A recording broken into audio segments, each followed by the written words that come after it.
CNN, Kathmandu. The growing popularity of climbing Mount Everest sometimes obscures the very real danger. Case in point, Burch, a climber we followed on his trek to the summit last week, and the emergency evacuation that has returned him to Kathmandu. Sean joins us on the video phone with the details of his ordeal. And Sean, how are you feeling? Pretty good now.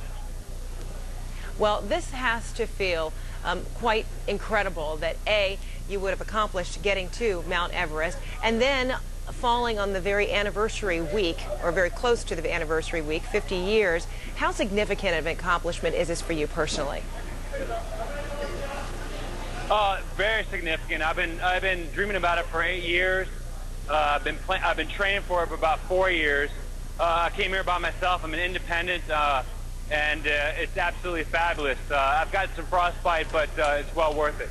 Well, independent meaning you have no sponsors, and let's talk about how you got that frostbite, because this was a harrowing journey, wasn't it? Going up was far different from coming down for you. Explain the differences and what you experienced. Sure. Well, when I went up, I actually went up twice. I came up to to what's called the balcony on Mount Everest, on the summit bit, and I had to turn around. So the next day I came back up and had to use oxygen all the way to the summit. And then on the way down, I decided not to use oxygen. And in that case, it took me about 11 to 12 hours to return to the South Pole. And that's where I received the frostbite on my feet and my hands. So knowing that that was a great risk by not using oxygen, why did you make that decision? Because my original plan was I thought I could do Everest with oxygen.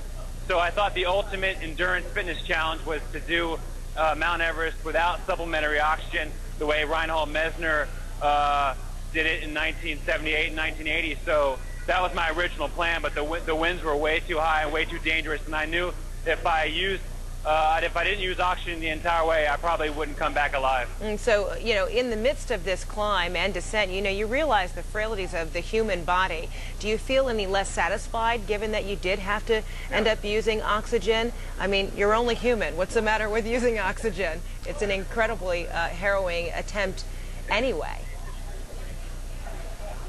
Yeah, I think it is. I mean, you have to give people credit that the mountain is a tough mountain to climb. But for me, I feel that I still can actually do the whole climb without oxygen, and I actually probably will come back and try to do it without oxygen, hopefully in the near future, just to prove myself that I can do the whole thing without oxygen. So by descending slower, as you're explaining, because you did not use the oxygen, you know, you got frostbite in your fingers and in your toes. Explain why it is that happened. It's simply because of the pace in which you had to travel going down. Well, actually, the pace was very slow, but the fact that your blood becomes it just becomes really thick like glue.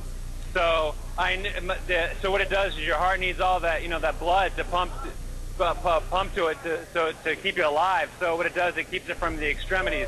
So that's exactly what it did to me. It kind of kept me from my toes. It kept me from my fingers. So when I got back down, I couldn't feel a thing on all my toes or all my fingers.